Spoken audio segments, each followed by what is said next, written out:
Ya, baik. Selamat pagi semua. Kita jumpa lagi dalam kuliah online kita yang kedua. Pada pagi hari ini kita akan membahas mengenai iteratif deepening A-star. Jadi pencarian iteratif deepening itu mendalam ya, mendalam secara iteratif dengan fungsi utamanya adalah A-star. Nah, jadi sebenarnya apa? Ini metode ini. Ya, metode ini sebenarnya merupakan penggabungan antara metode IDS atau Iterative Deepening Search dan A-Search. Nah, jadi iteratif deepeningnya itu mengikuti IDS, sedangkan fungsi objektifnya atau fungsi heuristiknya itu mengikuti A-star. Nah, jadi dia ada penggabungan dua ini. Penggabungan antara iteratif deepening dan A-stars. Ya, sedangkan fungsinya itu adalah fungsi F-limit yang merupakan penggabungan antara Gn dan Hn. Nah, seperti kita sudah ketahui, Gn dan Hn ini adalah fungsi dasar dari A-star. Ya, jadi di sini iteratifnya itu mengikuti IDS, namun dalam IDS itu perhitungan itu setiap iterasinya itu akan diulang berdasarkan batasan kedalaman, namun karena metode ini menggunakan fungsi dari A-star, maka iterasinya itu menggunakan batasan limit. Batasan fungsinya ini. Ya, jadi iteratifnya mengikuti IDS, namun batasan kedalamannya, iterasinya itu adalah fungsi F limitnya. Ya, F limit ini akan berubah atau setiap iterasi itu akan mengubah besaran F limitnya ini, yang akan mempengaruhi pada iterasi berikutnya. Nah, nanti kita lihat contohnya. Ya, karena ide A-star ini mengikuti A-star, maka ide A-star ini komplit dan optimal. Namun karena dia iteratif, maka kompleksitas waktunya itu tinggi karena berulang-ulang, kerjanya berulang-ulang. Setiap iterasi dikerjakan lagi dari awal. Jadi boros di waktu. Nah, tetapi untungnya adalah irit di memori. Boros di waktu tetapi irit memori. Kemudian kalau kita cermati algoritma dari IDS-star ini, ada fungsi yang namanya DFS contour. Nah, di sini fungsi ini adalah fungsi rekursif. Ini fungsi rekursif. Fungsi rekursif itu dalam pemrograman itu adalah fungsi yang memanggil dirinya sendiri. Nah, ini mungkin Pak tidak tahu apakah sudah dapat di mata kuliah algoritma dan pemrograman. Tolong dijawab dulu, sudah dapat belum ini rekursif? Sudah, Pak. Sudah. Sudah ya, Sudah, Pak. baik, baik. Nah, sudah. Jadi kalau sudah, tugas Pak menjadi lebih mudah. Pak tidak jelaskan lagi yang itu. Oke, jadi fungsi ini memanggil dirinya sendiri. Nah, tentu saja seperti di pemrograman rekursif, pasti ada parameter yang berbeda. Jadi passing parameternya itu yang berbeda. Oke, kemudian yang sudah disampaikan tadi, F limitnya ini merupakan batasan dari cost saat ini dan akan menjadi next F. Next F untuk yang berikutnya. Untuk yang berikutnya batasannya next F. Ya, persoalan pada next F itu adalah bagaimana kalau dia iterasi pertama. Kalau iterasi pertama artinya harus diberi sebuah nilai yang sangat besar. Sehingga idealnya itu akan kalah dengan suksesor pertamanya itu. Jadi harus nilainya sangat besar. Nah, di sini dicontohkan Taingga. Taingga ini merupakan besaran yang maksimum yang tidak ada yang lebih besar lagi dari Tahingga. Positif Tahingga maksudnya. Oke, ini yang algoritmanya. Ini Pak ambil dari buku. Yang tadi kita katakan mengenai fungsi rekursif itu, ini di sini. Ini ada fungsi DFS kontur di sini. DF kontur. Passing parameternya itu adalah simpul dan F limit. Dengan return-nya itu luarannya itu berupa solusi dan batasan F cost yang baru. Maka dalam rekursifnya di sini ada fungsi juga DFS kontur. Dengan parameternya, nah ini yang Pak bilang tadi passing parameternya berbeda itu S dan F limit. S dan F limit. Di mana S itu adalah suksesor dari simpul. Suksesor dari simpul. Jadi simpul ini simpul. Simpul yang sama ini punya suksesor. Suksesornya ini yang kita panggil ke sini. Ya. Jadi dengan fungsi rekursif kita akan menelusuri setiap suksesornya, setiap simpul anaknya gitu ya, anaknya, kemudian cucunya dan seterusnya. Dan seterusnya.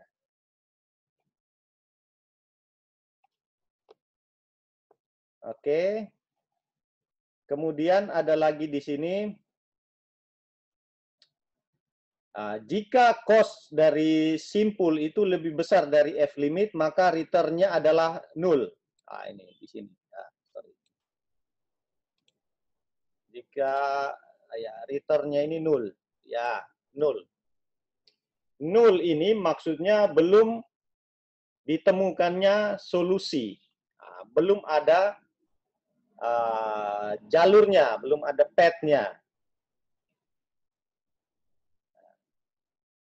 Tetapi jika goal-nya itu, goal dari problemnya itu sama dengan simpulnya,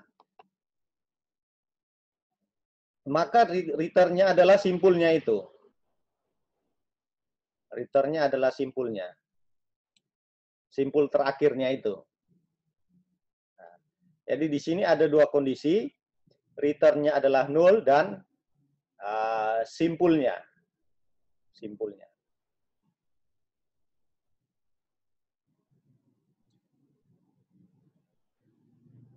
Oke. Dan yang terakhir nanti jika solusi, ini ada parameter solusi ini bukan nol, maka hasilnya adalah solusinya. Solusinya. Jadi nanti di tes simpulnya ini, kalau dia bukan nol, apakah ini solusi? Apakah ini goal? Return solusinya. Oke.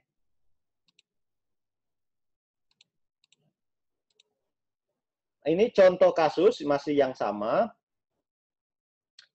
Kita akan mencari lintasan terpendek atau jarak terpendek, lintasan terpendek dari S ke G yang sama.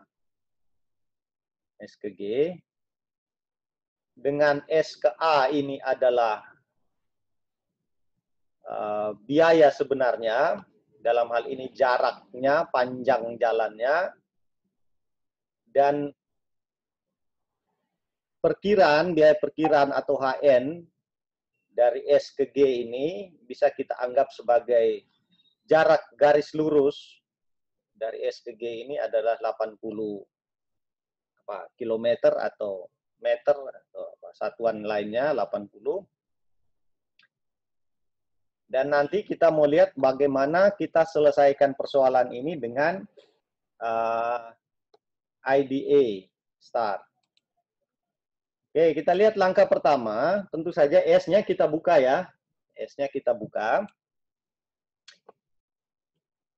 Di sini inputnya adalah simpul S. Dan limitnya itu adalah biaya pada S. Nah, biaya pada S. Karena S ini biaya sebenarnya adalah 0. Tidak ada biaya dari S ke S, gitu ya. Tidak ada biaya dari S ke S. Jadi kita hanya pakai biaya perkiraannya S ke G ke 80. Kemudian rekursifnya nanti kita buka suksesor dari S, A, B, C, D, E. Rekursifnya. Oke, di sini kita akan menghitung nilai next F-nya. Nilai next F-nya. Oke. Karena ini yang pertama, ya, yang pertama, maka kita akan menggunakan nilai tahingga yang tadi ya, yang tahingga. Untuk dibandingkan dengan total biaya pada A. Total biaya pada A, yakni 10 S ke A dan ditambah dengan biaya A ke G, 80. Sehingga total biaya A itu 90. Ya, jadi ini adalah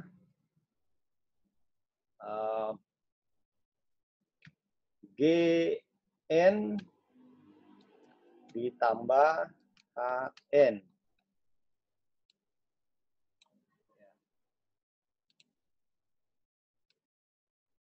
Ya.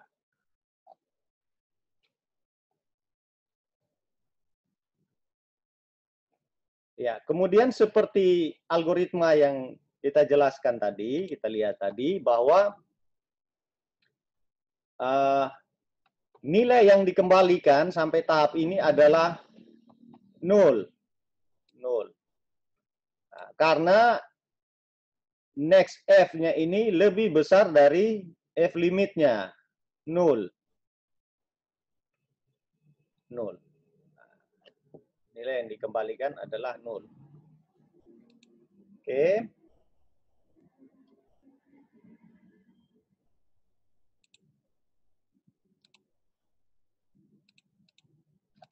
Oke, selanjutnya demikian juga dengan B.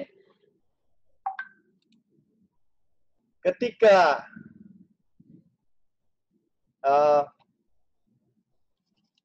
B ini dibuka suksesornya dan dihitung nilai next F-nya adalah 85,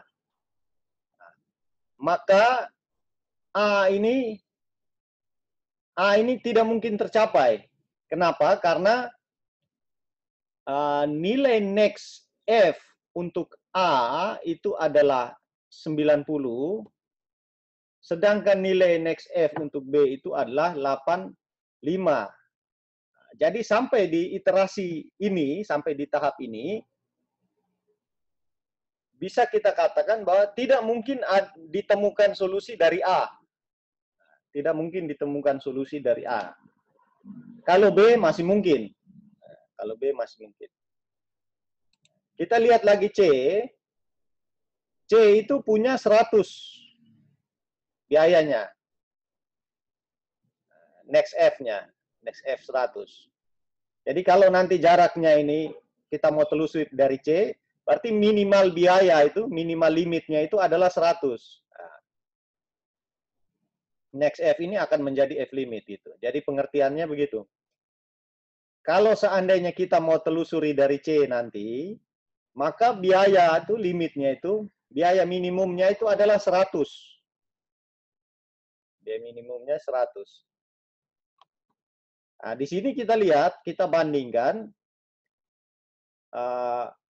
B dengan C, 8 biaya di B, biaya untuk ke B dan biaya untuk ke C, itu besar di C.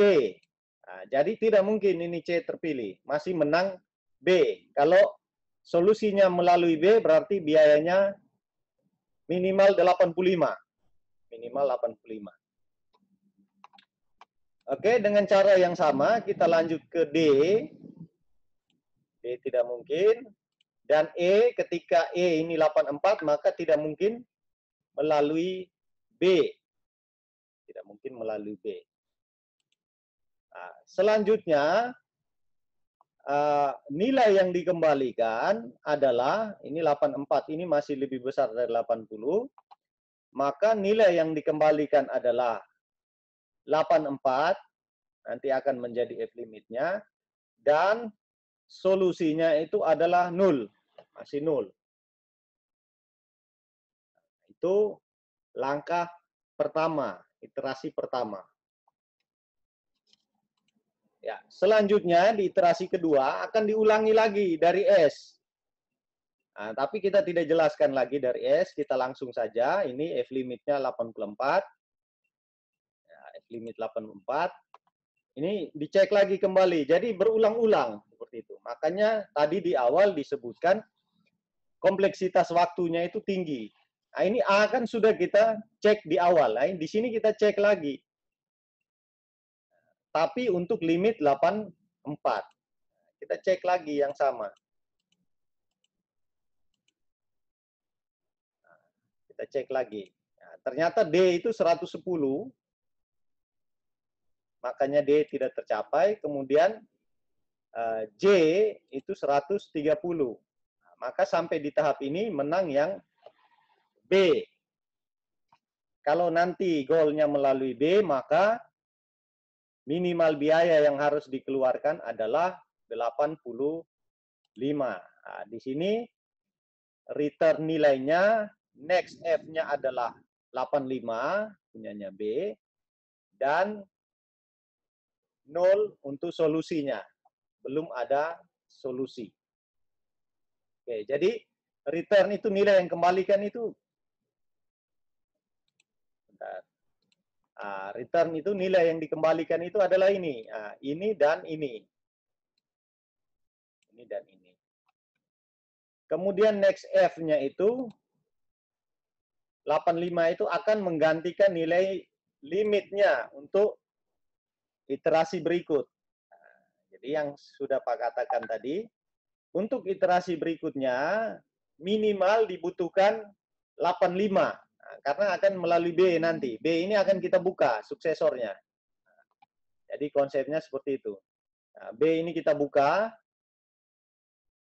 maka minimal nilainya akan 85 karena melalui B.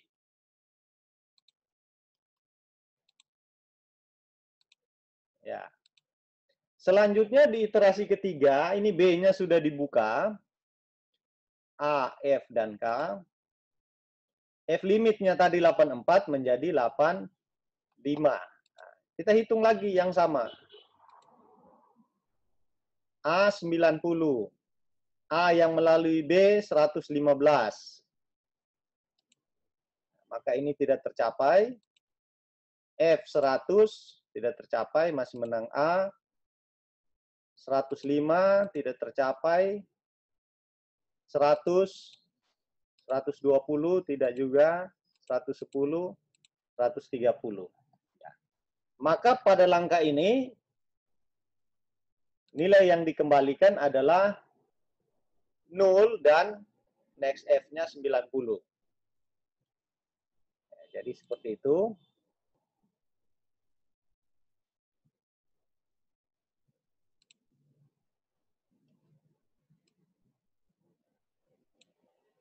Nol dan next F-nya 90. Nilai yang dikembalikan. Next F ini akan menjadi F limitnya.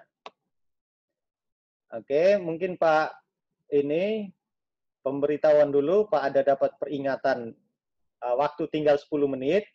Seandainya nanti sesi ini terputus, karena kita free itu dibatasi 40 menit, seandainya terputus, nanti Pak buat meeting baru, kemudian kita join lagi ya. Tolong direspon dulu. Ya, baik, Pak. Baik, Pak. Ya. Baik, Pak. Oke, baik. Ya, Baik, Pak. Ya, Pak. Ya, baik, baik. Oke, kita lanjut dulu. Nah, jadi sudah, return-nya sudah. Nah, kemudian kita lanjut di langkah yang berikut. Ini Pak tidak animasikan satu-satu. Tapi di sini sudah ada semua di sini. Oke, ketika A ini punya suksesor G dan B, G itu biayanya 100. Ketika suksesor B ini dicek biayanya adalah 80, maka G ini kita coret. Kemudian yang lainnya sama seperti yang tadi. Ini sama persis seperti yang tadi. Persis. Kemudian langkah 5, suksesor dari B ini kita buka. Adalah F dan K. Oke. F dan K, ternyata F ini yang paling rendah, 95. Yang lainnya itu 100, 100, 115, dan seterusnya. Oke, next F-nya adalah 95. Oke. Selanjutnya F kita buka, ada K di sini. K. Dan selanjutnya, oh ya, ini langkah 7-nya keliru ini ya, sebentar. Dan selanjutnya itu, bentar Pak perbaiki. Nah, ini saja. Tidak usah, nanti terlalu lama ya kalau Pak perbaiki. Dan selanjutnya itu K ini dibuka. G. Di sini nanti dapatnya G, Pak gambarkan saja.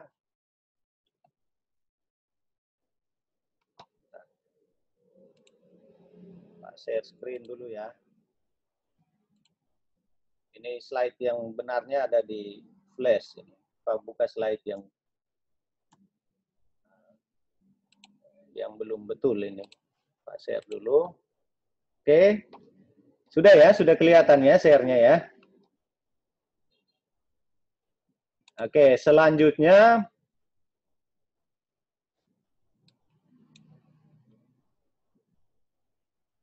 ini G, ini akan dibuka G.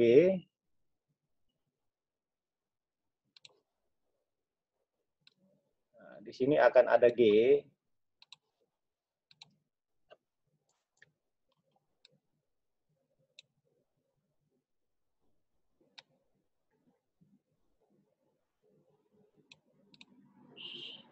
Di sini akan ada G.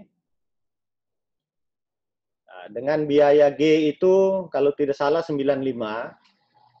95, jadi G yang terpilih. Ini G ini yang terpilih. Sehingga nanti solusi yang ditemukan itu, karena G itu, biaya di G itu sudah tidak lebih besar dari F limitnya, maka solusi yang ditemukan itu adalah S, A, B, F, K, dan G. Ini kayaknya nilainya berapa di sini ya? K ke G itu. 30 atau berapa itu? Berapa? 30, Pak. 30 ya. Nah, nilainya 30. Ya, Nilainya 30 di sini. Ya. Nilainya 30. Nah, artinya berarti 95 ya. 70, 75, 85, 95 ya. ya Pak, 95 95, Pak. ditambah yang ini kan 0. Biayanya 0 di sini.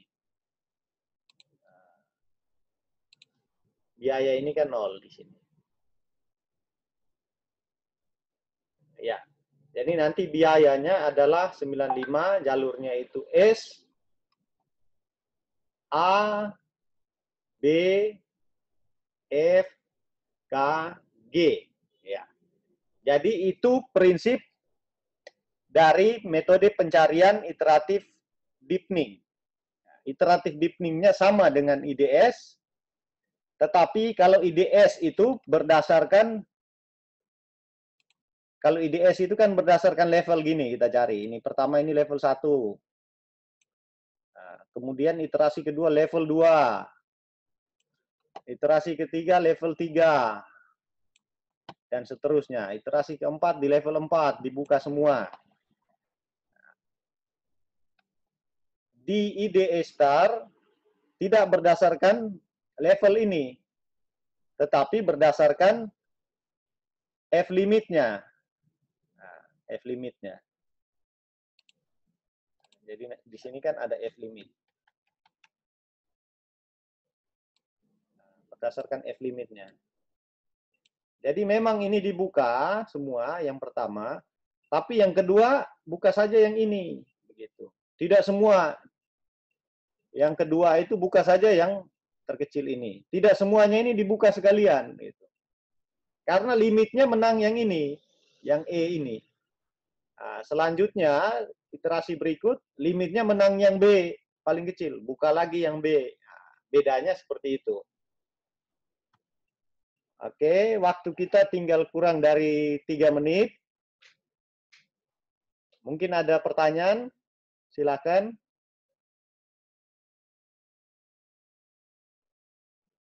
Atau semua bisa paham ini cukup jelas atau bagian mana yang belum jelas?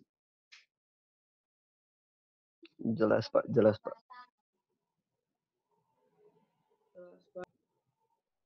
Jelas ya? Oke. Pak. Ya. Nah, tolong semua pembelajaran online ini dicermati betul, karena nanti seandainya ujian akhir kita itu masih melalui online, tugasnya itu akan seperti ini, gitu. Ujian akhirnya. Nah, jadi tolong dicermati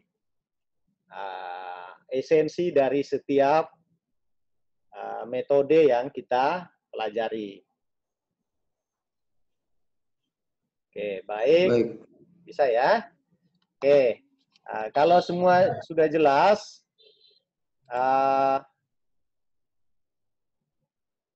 Pak, kita cukupkan ya, cukupkan perkuliahan kita. Nanti Pak upload ini rekaman di YouTube sehingga mungkin yang belum jelas atau belum paham bisa download dan mempelajari sendiri di rumah. Itu ya. Ya, Pak. Oke, Ya, Pak. Ya. Pak.